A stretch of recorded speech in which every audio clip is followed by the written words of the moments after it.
नमस्कार, स्वागत है आपका एनएमएफ न्यूज में। मैं हूं आपके साथ शबनम। जिस वक्त पूरी दुनिया की नजरें ईरान और इजराइल की जंग पर टिकी हुई हैं, उस वक्त एक और बड़ी खबर सामने आ गई है। दो और देश आमने सामने आकर खड़े हो गए हैं और ये देश हैं चीन और ताइवान।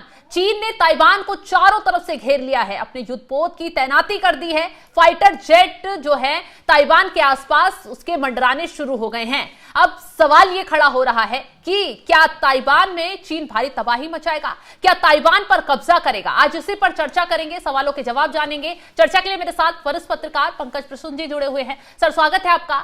जिस तरीके से सर चीन ने ताइवान के आसपास घेराबंदी शुरू कर दी है, सैनिक एक्टिव हो गए हैं, अपने युद्धपोत, अपने फाइटर जेट तैनात कर दिए हैं, क्या अब ताइवान की उल्टी गिनती शुरू हो गई है? क्या ताइवान पर चीन कब्जा कर रहेगा? एक्टिविटी में बता देता हूं क्या चल रहा है वहां पे।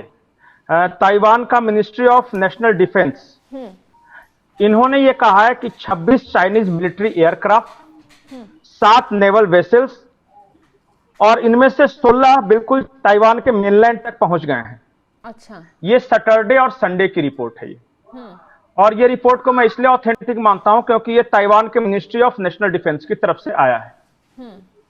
अब आपका अगला सवाल है कि क्या कुछ कर सकता है। चीन ने किया है, इतिहास चीन का है कि 1958 में, साल याद रखेगा, माओ त्से तुंग थे, उन्होंने किनमेन और मात्सू, ये 2 आइलैंड हैं ताइवान के, इन पे भारी बमबारी की थी। और माओ त्से तुंग ने कहा था कि अमेरिका उस वक्त लेबनान युद्ध में फंसा हुआ था, तो उन्होंने कहा था कि ताइवान और लेबनान 2 फंदे हैं अमेरिका की गर्दन में। ठीक इस वक्त वही सिचुएशन है। अमेरिका फंसा हुआ है ईरान के साथ युद्ध में, यूरोप फंसा हुआ है वो यूक्रेन वगैरह वाले युद्ध में। तो ताइवान की रक्षा के लिए आएगा कौन ऐसे समय? मौके पर चौका मारने का काम चीन ने कर दिया।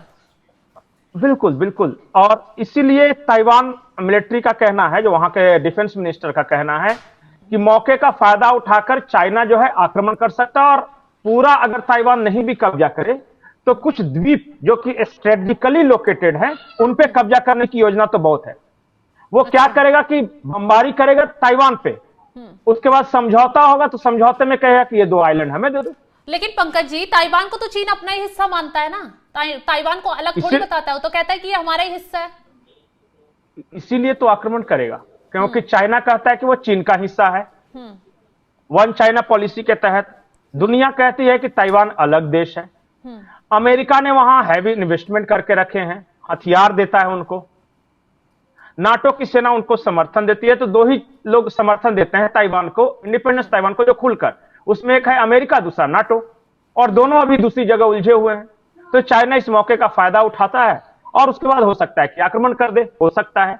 एक और इसमें पॉइंट है, चाइना की दोस्ती किसके साथ है? ईरान के साथ, रशिया के साथ। रशिया ने कहा होगा कि यार थोड़ा एक फ्रंट और खोलो, क्योंकि अगर सारी यूरोप की सेना यूक्रेन में रहेगी या अमेरिका इजराइल में इंगेज रहेगा, मत ईरान में, तो ईरान भी हार जाएगा और वहां रशिया को भी प्रॉब्लम हो रहा है यूक्रेन में। थोड़ा सा वहां से सेना उठा के अगर उन लोग ताइवान की तरफ शिफ्ट करते हैं, क्योंकि जब तुम आक्रमण करोगे तो वो जाहिर तौर पे मूवमेंट करेंगे, तो मेरे लिए यूक्रेन में थोड़ा सा फ्री हैंड हो जाएगा।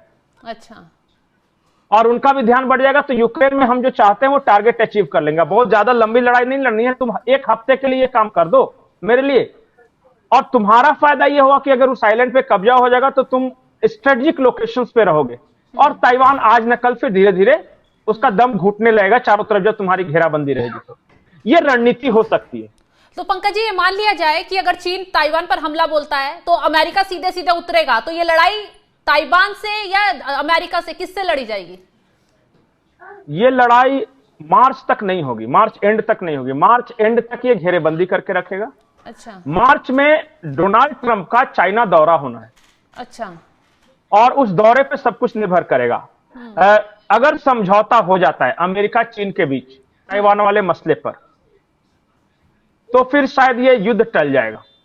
लेकिन अगर डोनाल्ड ट्रंप इसी तरह ताइवान को हथियारों की मदद देना जारी रखते हैं, या चाइना का एक एक करके एनर्जी सप्लाई लाइन वो काटते रहते हैं, तो फिर चाइना रिटेलिएट करेगा।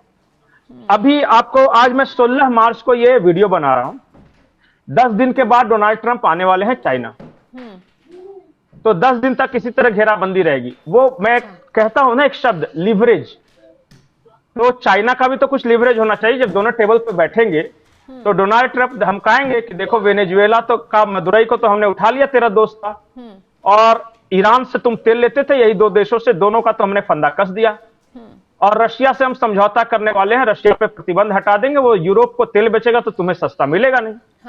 तो बताओ क्या करोगे? उधर चाइना क्या बोलेगा कि ठीक है तुमने ये काम किया, ताइवान के आसपास हमारी सेना है, और हम अगर वहां पे अटैक करेंगे तो आपका जो चिप बाजार है ना, नैनो चिप, सेमीकंडक्टर वगैरह, पूरी दुनिया प्रभावित होगी। और सबसे ज्यादा अमेरिकन टेक्नोलॉजी कंपनियां, जो फिनटेक कंपनियां, फाइनेंशियल टेक्नोलॉजी कंपनियां, उसको प्रभावित करेंगी। तो तुम्हें क्या करना है? बातचीत में यही होता है। अच्छा, कि दोनों कुछ लीवरेज लेके बैठते हैं टेबल पे कि आओ ये थोड़ा। बताइए, ताइवान चीन के लिए कितना अहम है और अमेरिका के लिए कितना अहम है रणनीति के हिसाब से? घोषित तौर पे चाइना का ये मानना है कि ताइवान उसका हिस्सा है, और वन चाइना पॉलिसी के तहत वो कहता है कि हम इसे लेकर रहे हैं। दूसरी ओर अमेरिका ये देख रहा है कि चाइना एक ऐसा देश है जहां से वो बैठकर, ताइवान एक ऐसा देश है जहां से वो बैठकर चीन पे नजर रख सकता है। तो और उसके अलावा वो साउथ चाइना सी पर पूरी तरह वो नजर बना सकता है। वो जापान उसका दोस्त है अभी अमेरिका का, वहां पे उसकी भी सुरक्षा मिल सकती है, ताइवान को सुरक्षा मिल सकती है, जो इंडोनेशिया, मलेशिया, वो सब जो साउथ चाइना सी के जो कंट्रीज हैं वो। तो चीन के पड़ोस में अमेरिका की नेवल आर्मी, जो उसकी जो नेवी है, उसका रहना जरूरी है, और ताइवान इस लिहाज से अमेरिका के लिए बहुत इंपॉर्टेंस रखता है। पंकज जी, ये तो वही वाली स्थिति हो गई जैसे उत्तर कोरिया और दक्षिण कोरिया। दक्षिण कोरिया में अमेरिका की जो सैन्य ताकत मौजूद थी उसे धीरे धीरे वहां से हटाकर ईरान के युद्ध में उसे झोंका जा रहा है। तो उत्तर कोरिया ने निशाना दागा, तुरंत दक्षिण कोरिया को निशाने पर ले लिया। तो कहीं यही वाली स्थिति अब यहां पर भी तो खड़ी नहीं हो रही है चीन और ताइवान के बीच में? इंटरेस्टिंग मैं बताऊं, ये अब्राहम लिंकन था ना, जो युद्धपोत, पहले यहीं तैनात था। अच्छा। साउथ चाइना सी के पास, अब उसको हटा के लेके चला गया ईरान की तरफ, तो मौका मिल गया, तो इन्होंने अपने 26 नेवल जो बेसेस है वो भेज दिए वहां पे। मतलब अभी तक तो चीन के जो सहयोगी देश थे उन्हें चीन से तोड़ा जा रहा था, अब जो बाकी देश हैं, जो अमेरिका के सहयोगी हैं, छोटे छोटे देश, उन्हें ये देश काटना शुरू कर रहे हैं। ये कूटनीति, यही शाह और मात का तो खेल है। जहां पे आप कमजोर पड़े वहां पे आपका प्यादा मारा जाएगा। अगर ठीक है चाइना को नुकसान पहुंचा रहे हैं आप ईरान और वेनेजुएला के थ्रू, तो चाइना की जहां बस चलेगा वहां पे अमेरिका को नुकसान पहुंचाएगा। और एक बात जान जाइए, ये सेमीकंडक्टर और चिप आज के अमेरिका के लिए बहुत इंपॉर्टेंट है। अगर उस सप्लाई लाइन को बाधित कर दिया चीन ने, तो फिर अमेरिका को चाइना के लिए ऑयल लाइन खोलना पड़ेगा, फिर तेल वाला। चलिए, बोलेगा कि ठीक है हम ताइवान पे नहीं आक्रमण करेंगे, लेकिन थोड़ा वेनेजुएला का वो कुछ तेल हमारे पास भी भेजो, हम भी प्रोसेस करेंगे। करते तो रहते ही है, भारत को क्यों दोगे? खैर, अब जो चाल डोनाल्ड ट्रंप चल रहे थे उसी के पीछे पीछे अब चाइना ने भी चलना शुरू कर दिया है। अब आगे क्या स्थिति देखने के लिए मिलती है? चीन ताइवान पर सीधा हमला बोलता है, क्या अमेरिका इन दोनों देशों के बीच जो हमला शुरू होगा, जो युद्ध शुरू होगा, उसमें कूदता है? क्या सीधी लड़ाई चीन अमेरिका के बीच शुरू होती है ताइवान के जरिए? देखने वाली बात होगी। फिलहाल तो चीन ने ताइवान की घेराबंदी शुरू कर दी है, चारों तरफ अपने सैनिक तैनात कर दिए गए हैं, युद्धपोत की तैनाती, और ऊपर से जो ड्रोन है वो भी एक्टिव कर दिए गए हैं। अब अगली तस्वीर क्या होगी ये देखने वाली बात होगी। फिलहाल इस खबर को लेकर आप क्या कुछ राय रखते हैं कमेंट बॉक्स में जरूर बताइएगा, और तमाम बड़ी खबरों की अपडेट के लिए आप हमारे साथ जुड़े रहें। नमस्कार।